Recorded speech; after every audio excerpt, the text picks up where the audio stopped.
Estimados, buenas tardes. Mi nombre es Silvia Flores. El tema que vamos a abordar hoy es la reforma agraria en el ámbito político, económico y social.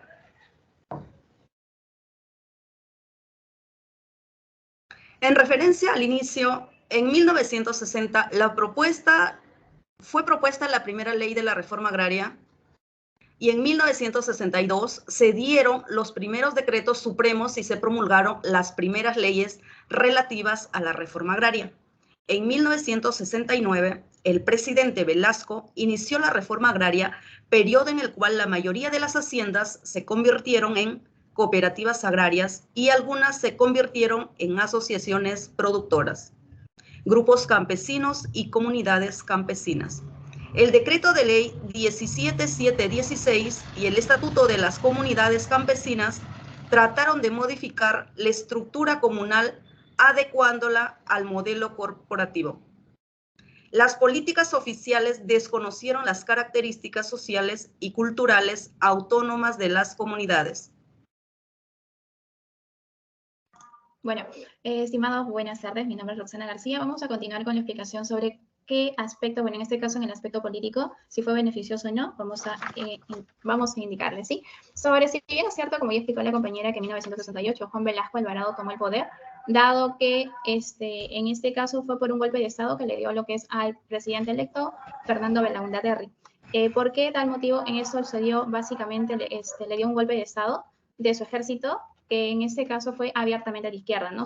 En este caso duró 7 años en la estatización de la industria y de las telecomunicaciones. Ahora, si bien es cierto, nos preguntamos si bien es cierto, en el año 1969 se promulgó la ley de la reforma agraria, en este caso por el coronel Juan Velasco Alvarado.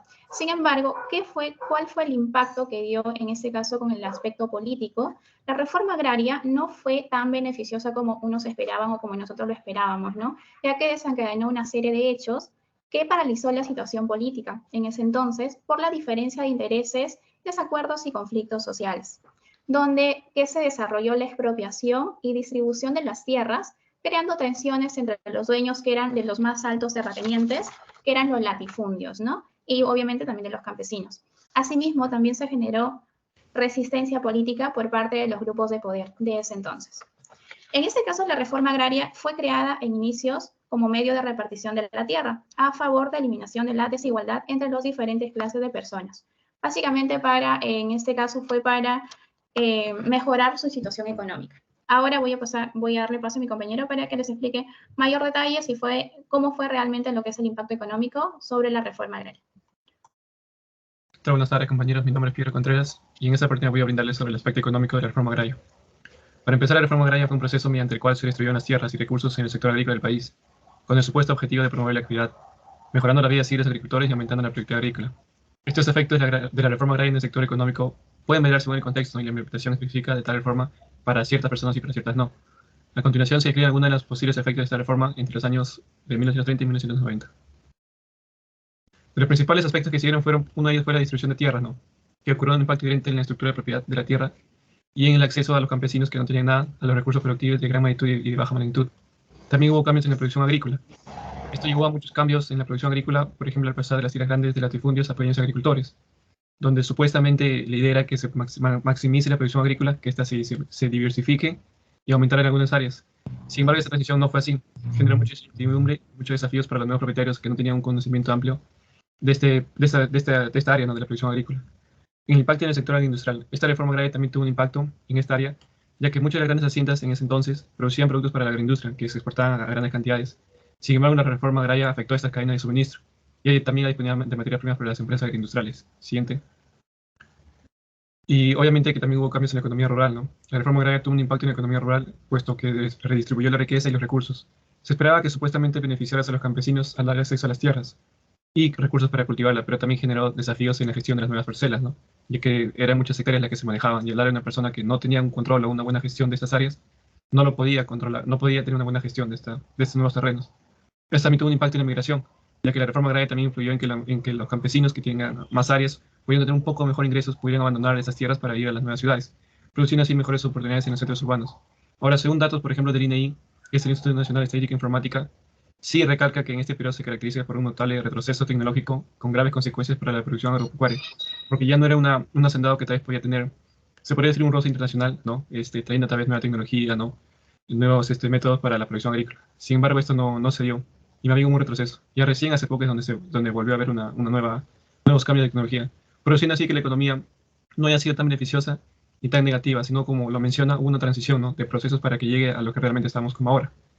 Esa es mi parte. Buenas tardes, mi nombre es Jennifer Gómez. Voy a hablar sobre el aspecto social de la reforma agraria. En este tiempo de la reforma agraria se fueron entregadas estas tierras a los adjudicatarios, ¿no? Que se comprometían a tal vez a pagar esas tierras en 20 años. Y hay algunos campesinos que también lo pagaban mediante el bono, que actualmente igual siguen todavía vigente. Bueno, y la mayoría de estos propietarios eran corporativos, ¿no? Que eran formados por campesinos, un grupo de campesinos, como también ex trabajadores de los latifundios. Y lo más importantes eran las corporativas de producción y las sociedades agrícolas de interés social. Con el 76% de expropiación de estas tierras expropiadas, se vieron con la obligación ante el Estado de querer expropiarlas, ¿no? De querer desagrupar a estas personas, a estos grupos, ¿no? Y con ello, pues ya no se llegó a cumplir el ideal que era de beneficiar a estos campesinos, ¿no? De estos grupos de indígenas, ya que es todo el manejo de las tierras estaba a cargo de los tecnócratas, quienes eran designados por el Estado. Y los campesinos no podían vender sus tierras, pues porque ya eran garantías a favor del Estado, hasta el pago de las deudas agrarias. Además del valor de las tierras que obtuvieron por los campesinos, varió también considerablemente por el aumento de la superficie agropecuaria, ¿no? Porque ya no se incluyó en las tierras que se vendían, en las tierras agrícolas, se incluyeron también las tierras infértiles, las tierras improductivas, las tierras sobreexplotadas. Y esto provocó también una desigualdad, ¿no? Entre las tierras costeñas y las tierras de la sierra. Y bueno, en conclusión, se ve de que benefició a muy pocos, ¿no? Y ahora le voy a pasar en las conclusiones generales a mi compañera Silvia. Para finalizar el tema, voy a concluir con las conclusiones. Como venían mencionando los demás chicos, la reforma agraria ha cumplido diferentes roles en el ámbito político, social, económico, y obviamente ha tenido un impacto que, si bien es cierto, lo han planteado con la finalidad de poder ayudar al país, sin embargo, este planteamiento no lo han ejecutado de la mejor forma, por las razones que aquí más lo que prima son aspectos en intereses políticos, y ya como bien lo han mencionado, son aquellos o aquellas personas, empresarios que tenían mucho dinero y pues no habría esa igualdad, y finalmente fue un fracaso. Y el hecho está de que, en conclusión, se podría decir, buscaron ver la forma como maximizar que el país pueda surgir. Sin embargo, con todas estas decisiones tal vez no prefijadas oportunamente o con las personas que conocen a profundidad, tomaron una decisión equívoca.